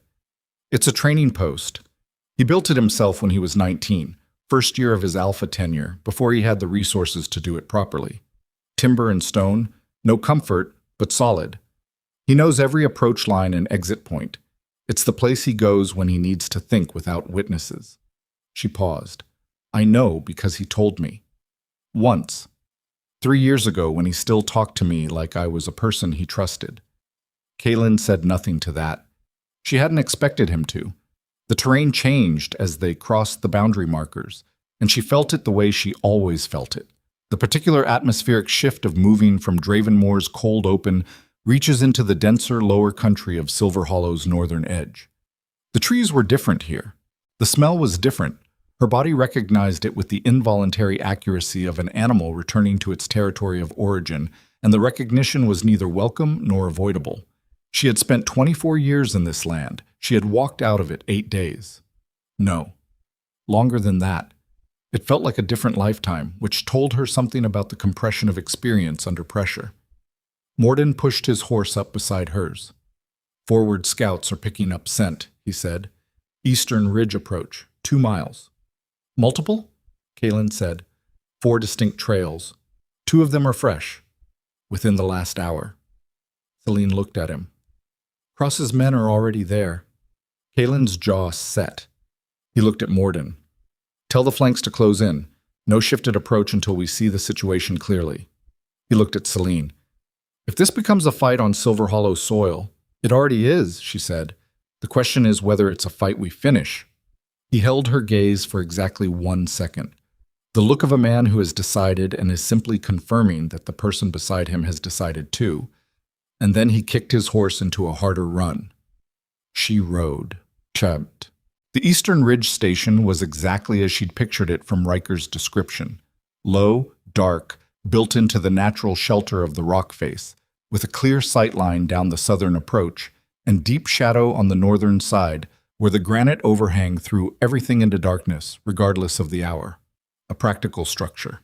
Nothing wasted on aesthetics. The practical structure was currently surrounded. 3 men on the southern approach, positioned in the way of people who knew their work, spread at angles that eliminated clean exit routes, close enough to communicate but far enough apart to prevent a single act of violence from taking more than one of them. A 4th man was at the door itself, and even from 200 yards she could see from the set of his shoulders and the way his hand sat near his belt that the conversation happening through that door was not going well. She could not see Riker. The Bond said, alive, close, under pressure. The Bond said it with that particular tight frequency she associated with imminent physical threat, which was a frequency she had no established protocol for because she had never expected to be reading it from outside a situation she was trying to get him out of. Kaylin stopped the horses at the tree line. His wolves dissolved into the darkness on both sides without a sound. He looked at the configuration below for approximately 4 seconds, which was how long his assessments generally took before they were complete. The 3 on the south approach need to be neutralized before the one at the door knows we're here, he said, low. If the man at the door hears us first, he goes through the door. Whatever happens after that happens in a closed space. I know the station's interior, she said. 1 room, no secondary exit. If it goes inside, Riker has no way out that doesn't go through whoever's in the doorway. Then we move fast and we move quiet. Kaylin. She said his name and he looked at her. Those men are not pack wolves. They don't have enhanced hearing at this range if we stay downwind. She looked at the configuration. The 3 on the south approach in. 2 of Morden's wolves take the flanks. You take the center. I'll go wide and come around north to the door. Your hands are functional enough for what I need to do. She looked at him steadily. I know the terrain north of this station. I've walked it. They haven't. He held her gaze. She watched him run it. The risk assessment, the tactical logic, the specific calculation a man runs when someone he has come to rely on is proposing to put herself in the most exposed position in the plan. She could see him wanting to argue, and she could see him understanding that the argument was wrong. "Don't engage until I signal," he said. "Agreed." "And Selene," his voice was very quiet, "don't die for him." She looked at him. "I'm not doing this for him," she said. She moved north through the trees. Quote, "The north side of the ridge station smelled of pine resin and cold stone, and below that, faint and unmistakable, the particular scent of a man who had been running hard and was now very still and very tense behind a door that wasn't going to hold much longer." She moved through the granite shadows with her boots finding the quiet places between rocks the way her body remembered routes it had traveled in other lives. And she came around to the north face of the station with 30 feet between her and the man posted at the door. His back was to her. He was saying something through the door in a low voice, the cadence of someone delivering an ultimatum on a countdown. She could hear Riker's voice from inside, low, controlled, with that flat quality that meant he was on the far side of something he was deciding whether to come back from. She couldn't make out the words. It didn't matter. The conversation was almost over, regardless. She looked at the man's posture, read his weight distribution, which hand was active, where his attention was committed. 20 feet, 15. From the south, a sound. Not loud, nothing that would carry, just the specific sound of a situation resolving itself quickly and without ceremony. Kaylin's signal was never going to be a shout. It was going to be the absence of the threat it replaced. The man at the door heard something. His shoulders shifted. He started to turn. She hit him low and hard from the left, using the momentum of the last 3 strides, and they went into the station door together. Not through it, against it, and she had his weapon hand pinned before he fully understood what had happened. He was bigger than her by 60 pounds and he used it immediately, slamming her into the doorframe, and she felt it in her spine, and her wrapped hand screamed, but she held the wrist and drove her knee up once, hard, and he folded enough. The door opened from inside. Riker stood in the doorway with a blade in his hand, and he saw her, and for exactly 1 second his face did the thing it had done the night of the moon bond ceremony 3 years ago in the northern field. Open, unguarded, something between terrified and wonder. And then he was moving past her, taking the man's weight off her, and she stepped back and let the wall hold her for 3 seconds while she counted her injuries. Hands, worse. Spine, bruised, not broken. Pride, irrelevant. "Selene." Riker's voice was rough. He had a cut above his left eye that was bleeding into his brow in the way of head wounds, messily, dramatically, more than the wound itself warranted. His shirt was torn at the shoulder. He looked like a man who had been running since the council vote and had stopped only when the running ran out of road. "How are you?" "Kaylin is on the south approach," she said, because there was no time for any other sentence. His wolves took the 3 men cross scent. This one's the 4th. She looked at the man on the ground, who was conscious and reassessing his situation with the expression of someone who has found himself in a considerably larger problem than the one he was hired for. "We need to move. Cross will send more when these 4 don't report back." Riker stared at her. "You came for me," he said. "I came for the region," she said. "You're a variable that Cross won't leave unsecured. An alive and free deposed Alpha is a rallying point for anyone in Silver Hollow who oppose the vote." She held his gaze without apology. "You're useful. That's why we're here." Something moved through his face. It was not a comfortable thing to watch. The specific expression of a man receiving the most honest assessment of his current value from someone he had catastrophically underestimated, and knowing it was accurate, and having nothing to say to it that wasn't worse than silence. He nodded. "Then let's move," he said. Kaylin was waiting at the southern approach with Morden and 3 of the Dravenmore wolves. The 4 men Cross had sent were secured, alive. Kaylin had made that choice deliberately, Selene noted, because dead men made simple stories and live ones made complicated testimonies. And complicated testimonies were more useful. Riker and Kaylin looked at each other across the 20 feet of cold ground between them. She watched it. It was not the look of 2 men who were going to fight. It was the look of two men who were each running a complete and accurate assessment of the other, and neither of them liked the information they were getting, not because it was wrong, but because it was right. Kaylin was everything Riker had chosen Vivian over, she thought. Not Vivian herself, but what Vivian represented. Strategic alignment over destiny, political calculation over the harder, less legible value of actual competence beside him. Kaylin was the proof of what that choice had cost, standing in Silver Hollow's territory with 12 wolves at his back, and the woman Riker had thrown away working at his right hand. Ashthorn, Kaylin said. Draven, Riker said. You're in no position to negotiate anything, Kaylin said. You know that. Yes. I'm taking you north into Dravenmoor until we've addressed the immediate threat your presence here poses. A pause. You will not like the circumstances. You will accept them. Riker's jaw shifted. He looked at Selene. She looked back and gave him nothing. Not cruelty, not sympathy, just the clear, steady look of someone who had spent 3 weeks building a solution to a problem he had spent 3 years making and was not going to compromise it now. All right, Riker said. They rode north. Ashat. The Dravenmoor Council chamber at dawn looked different from the way it looked at midnight. Harder edged, the stone walls catching the low gray light through the high windows without the softening of candlelight.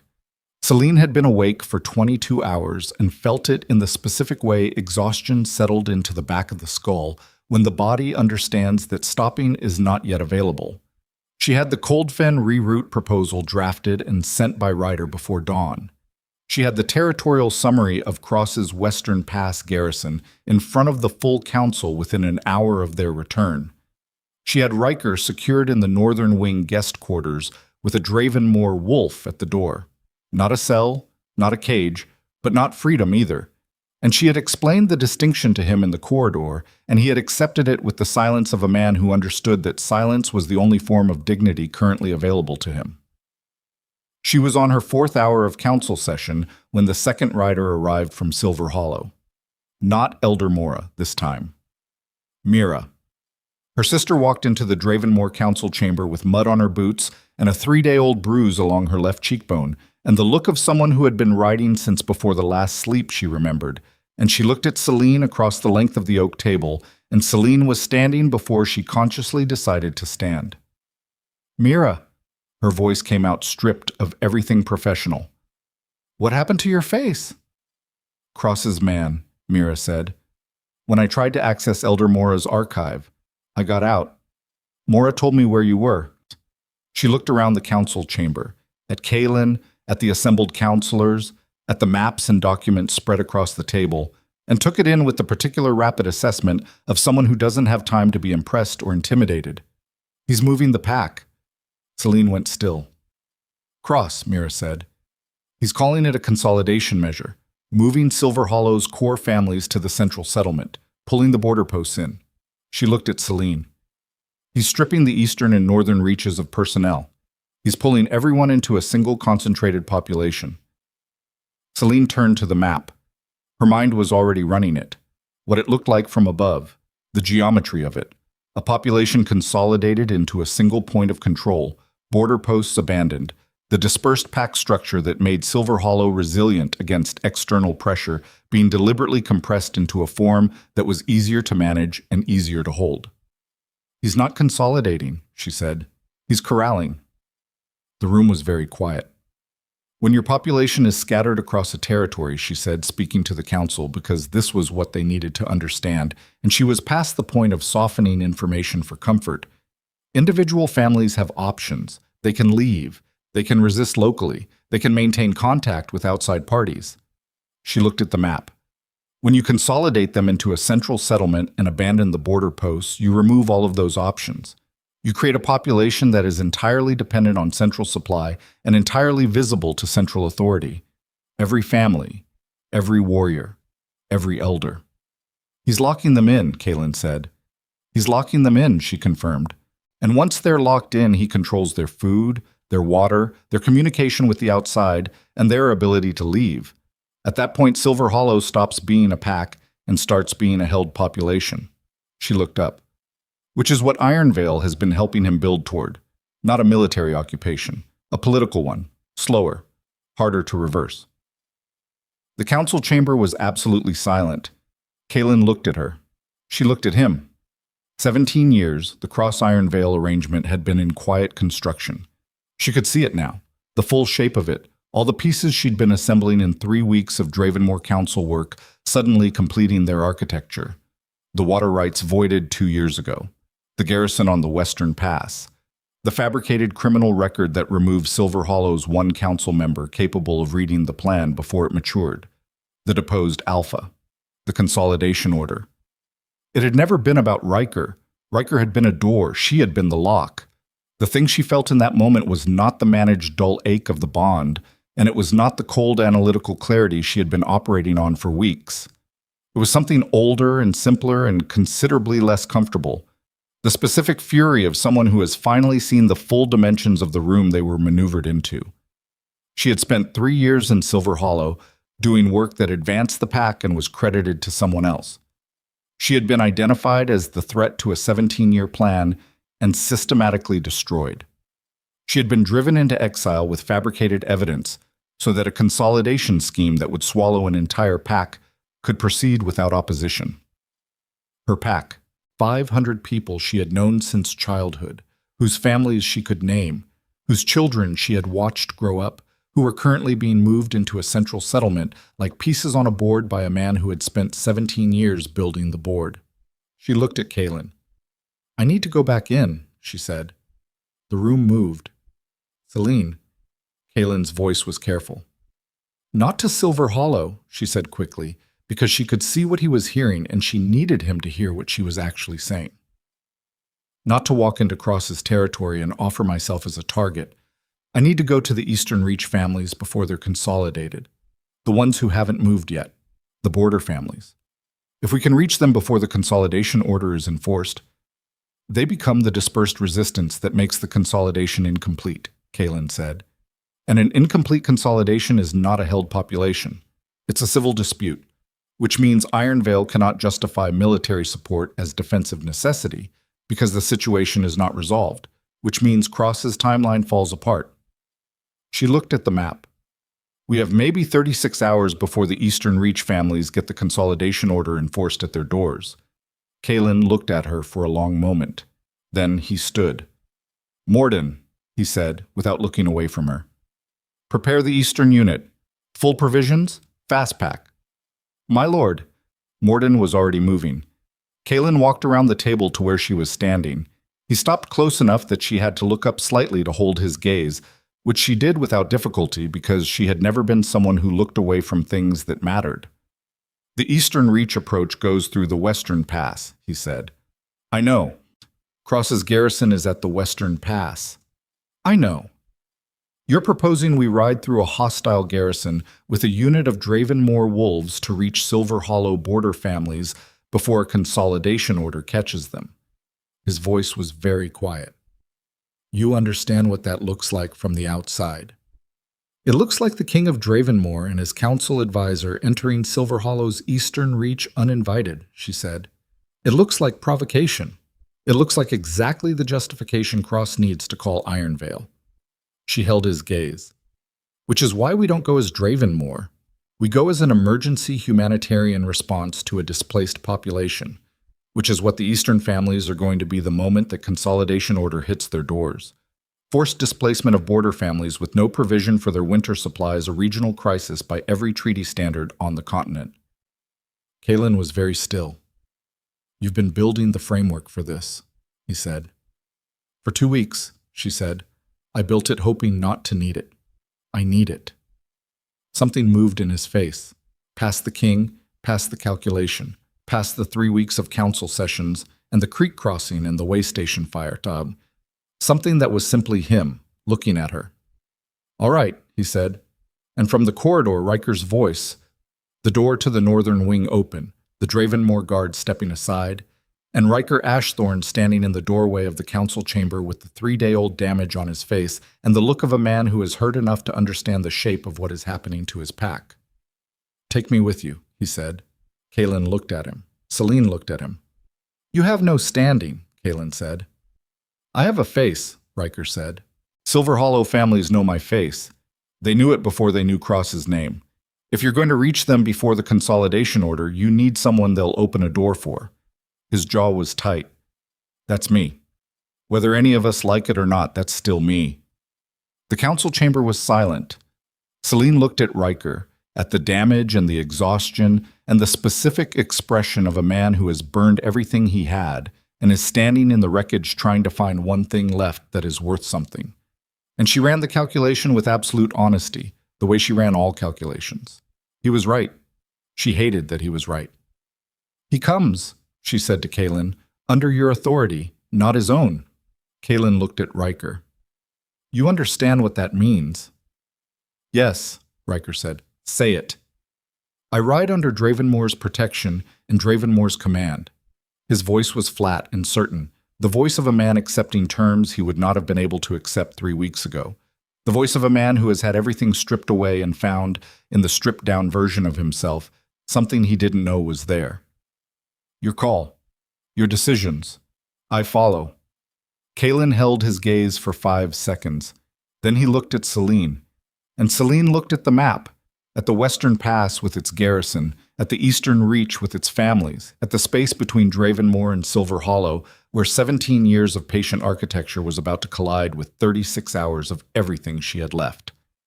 We ride in 2 hours, she said. Outside, the gray dawn was becoming pale morning, and somewhere south of the Standing Stones, on a road through a Western Pass held by a man who had spent 17 years building a trap, Aldrich Cross was giving orders to wolves who answered only to him. And he did not yet know she was coming. Part 5. What remains? The Western Pass garrison broke in 40 minutes. Not through force. Kaelin had brought 12 wolves and a deposed alpha and a woman with cold-damaged hands, which was not an army by any standard of measurement.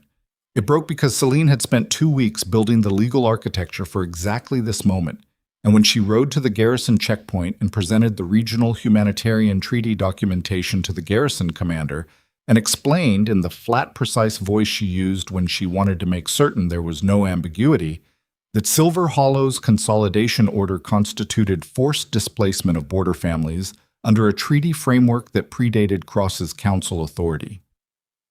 By 11 years, the garrison commander had looked at the documentation and looked at Kaelin Draven sitting on a horse behind her and made the calculation that every reasonable man makes when he understands he is holding a position that will not survive contact with morning.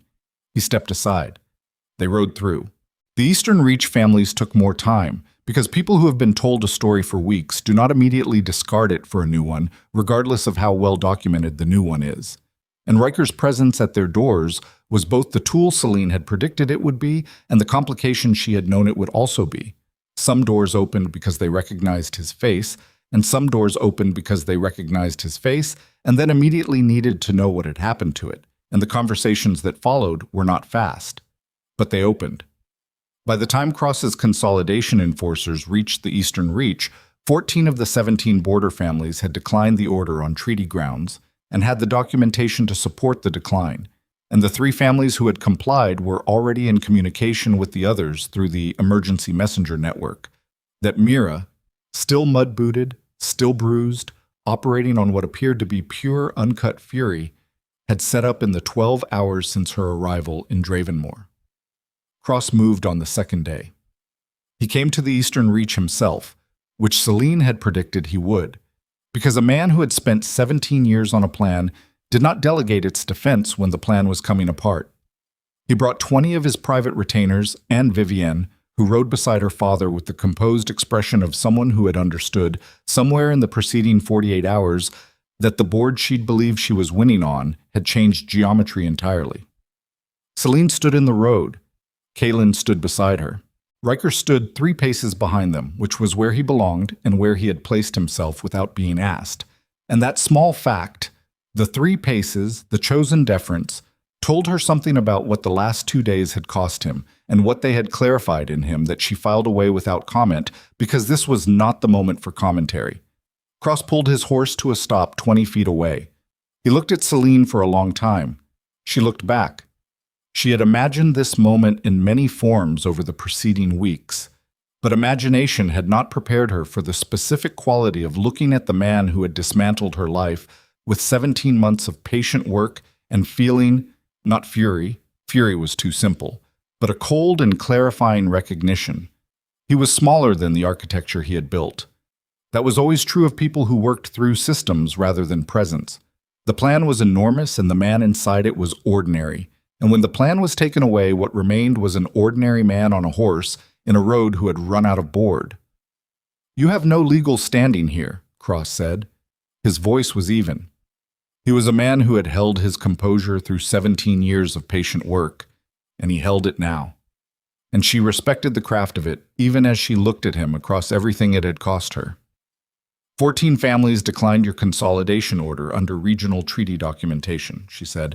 The documentation was filed with Dravenmoor's council archive at dawn yesterday and transmitted to the Cold Fen territory and the Iron Vale border office simultaneously. She paused. Your consolidation order is now a matter of regional record. Iron Vale will not provide military support to enforce an action that is documented as a treaty violation before it is completed. You know that. Cross's jaw was tight. You've been building this for 3 weeks, he said. Longer, she said. I started building it the night you had me walked out of Silver Hollow.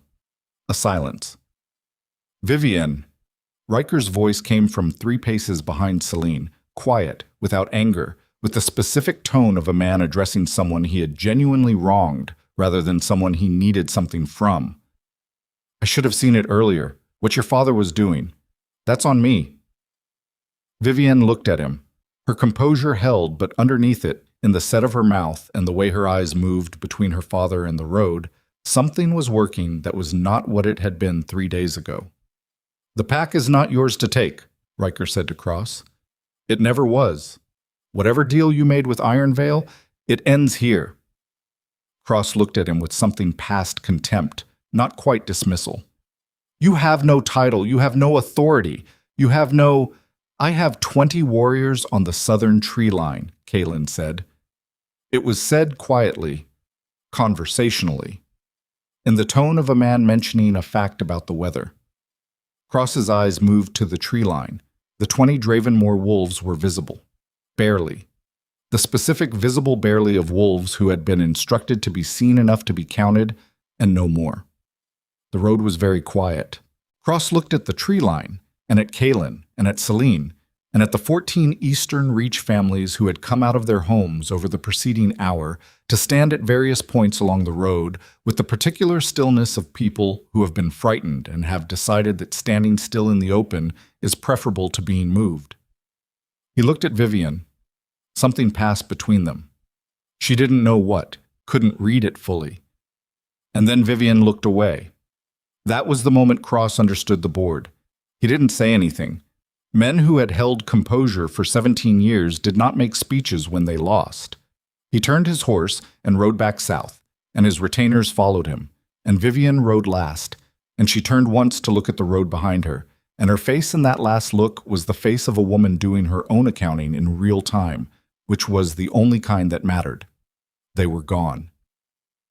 Riker found Selene at the Eastern Reach Overlook in the last hour of daylight. She had come here deliberately, needing the specific silence of open terrain after 2 days of compressed urgency. And she had told Kaelin she needed an hour, and he had looked at her and understood and said nothing, which was one of the things she had come to value most about him. The precision of his silences, which communicated more than most men's words. She heard Riker's boots on the rock behind her and did not turn around. He sat down a few feet away, not beside her, not close enough to claim companionship, the distance of a man who understood that proximity was no longer his to assume. They sat in silence for a while. Below them, the Eastern Reach spread in the gray-gold light of late afternoon. The family's houses, the field lines, the road they'd held that morning. It looked ordinary. It looked like what it was. Land that people lived on, that people had worked for generations, that had almost become something controlled and small and held by fear. I didn't come here to ask for anything, Riker said. I know. I wanted to say... He stopped. She heard him working at something, the sound of a man who has had 2 days of riding and 1 catastrophic accountability reckoning to locate the right words and is still not certain he's found them. There's nothing I can say that matches what I did. I know that. I'm not going to try to balance it." She said nothing. "I knew," he said. "I knew you'd built the Eastern protocols, the trade frameworks. I knew what you were. I let Cross tell me you were a liability, and I chose to believe it because it was easier than admitting I was afraid of what it meant that the person I needed most was also the person the bond had given me, and I didn't know how to hold both of those things at the same time." The wind moved through the rock below them. "You were afraid," she said. Not a question. "Every day?" he said. "Since the bonding night. Afraid that the pack would follow you instead of me. Afraid that what I felt for you was the bond talking, not me. Afraid that needing someone made me—" He stopped. "It doesn't matter now." "It matters," she said, "because it's the actual truth of what happened, and you've been telling a different version for a long time." He was quiet. "I don't hate you," she said. She turned that statement over in herself as she said it, checking it for accuracy the way she checked all things, and found it clean. "I stopped hating you somewhere around day 3 of walking north. Hate takes energy I needed for other things." She looked at the land below. "What I have is a very clear picture of who you were when it mattered, and I have no interest in pretending that picture is different than it is." "No," he said. "Neither do I." A long silence. "Where will you go?" she asked. "I don't know yet." His voice was tired in the genuine way, not performed. "There are families in the southern reach who've asked me to stay. Help with the transition, whatever comes next for the pack." He paused. "I don't know if that's penance or purpose. I can't tell the difference yet." "You'll learn to," she said. "They're different." He looked at her. She looked back, and for the last time she let herself see him fully. The damage and the exhaustion, and the man he had been, and the man the last 3 weeks had started, very slowly, to make him into, and the permanent gap between those two versions that could not be closed by any act of will or time. The bond was there between them, still present, altered past recognition from what it had been, but present in the way that marks left by important things were always present, not alive, not pulling, not warm, but indelible. She had stopped trying to make it go away because it wasn't the wound anymore. It was the scar. And scars were not failures of healing, they were the record of it. "Take care of them," she said. "Whatever you do next, take care of them because it's right, not because it buys you anything." He nodded once, the nod of a man receiving instruction he knows he needs. He stood, and he looked at her one last time, and he walked back down the ridge without another word. She sat alone on the rock until the last of the light went. Kalen found her there. He sat beside her. Not the careful distance Riker had kept, but beside her, close enough that the warmth of him was present in the cold evening air, and she didn't move away because she didn't want to. They sat in the dark for a while. "It's over," he said. "The immediate crisis," she said. "The rest is work. There's always more work." "Yes." He was quiet. Then, "You could have stayed in Silver Hollow, years ago, before any of this. You were capable enough to outlast Cross's patience if you'd played it differently." She thought about that. Maybe, but playing to outlast someone else's patience means shaping everything you do around what they're afraid of. She looked at the dark land below. "I spent 3 years doing that, building things that got credited to someone else because making myself small was the price of staying." She paused. "I'm done making myself small." "You were never small," he said. "That was the problem." She looked at him. In the dark, his face was mostly shadow, but his eyes caught the last edge of the sky, and she could read him the way she had learned to read him. The patience that was not passivity, the authority that was not performance, the specific quality of a man who had spent years learning what was worth wanting. "What happens now?" she said, "in Dravenmore?" "Now," he said, "we finish the framework. We build the alliance that makes Cross's arrangement permanently irrelevant. We bring Silver Hollow in as a partner instead of a problem." He paused. "And we do the work that needed doing before all of this. The Northern Reach provisions, the Cold Fen hub, the Eastern border disputes. That will take years." "Yes." "You're not bothered by that?" "No." His voice was quiet and certain. "The only work worth doing takes years. Everything else is just putting out fires. She looked at him for a long moment. She thought of the ceremonial ring and the 47 torches and the woman who had stood there in a dress she'd sewn herself with nowhere left to go but north. She thought of 4 days in the cold and a creek crossing and a coat that smelled of pine. She thought of 3 weeks in a council chamber and the specific satisfaction of watching a plan that had been built against her collapse under the weight of a better one. She thought of Riker on the ridge and the scar that was not a failure. She thought of all the things she had been given and all the things that had been taken and the territory that remained when you finally stopped measuring yourself against the losses. It was more than she had thought. It was, she realized, enough. "All right," she said. Kaelin looked at her. "All right, what?" "All right, let's do the work." Something shifted in his face, past the king and past the calculation, all the way down to the man. And it was the closest thing to undisguised that she had seen on him, and it lasted only a moment before the composure resettled. But she had seen it, and she kept it the way she kept all accurate information, carefully and without pretending it was anything other than what it was. He stood, extended one hand. She took it and stood. Below them, Silver Hollow's eastern reach was settling into night. Fires lit in the family houses, the road empty, the land ordinary and held and intact. Not perfect, not without damage, but standing. Some things you did not rebuild from the foundation. Some things you took what had survived and worked with it, honestly, without pretending the cracks weren't there, and you made something that was stronger in the broken places because you had stopped trying to hide that they had broken. Selene Breyer had walked north with nothing. What she carried now was not a title or a restored position or a love that had been returned to her. It was the knowledge, clean and absolute and entirely her own, that she had looked at everything they had taken from her and had chosen, without flinching, what to build instead. That was not a small thing. That was, in the end, the only thing that lasted. She walked back toward the lights of the eastern reach with Kaelin's hand in hers and the cold air in her lungs and the work still ahead of her, and she did not look back.